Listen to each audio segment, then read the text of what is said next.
أعوذ بالله من الشيطان الرجيم. بسم الله الرحمن الرحيم.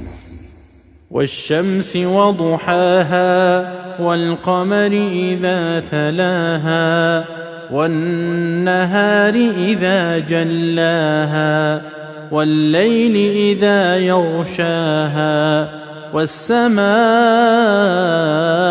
وما بناها والأرض وما طحاها ونفس وما سواها فألهمها فجورها وتقواها قد أفلح من زكاها وقد خاب من دساها كذبت ثمود بطغواها إذ انبعث أشقاها فقال لهم رسول الله ناقة الله وسقياها فكذبوه فعقروها فدمدم عليهم ربهم بذنبهم فسواها ولا يخاف عقباها.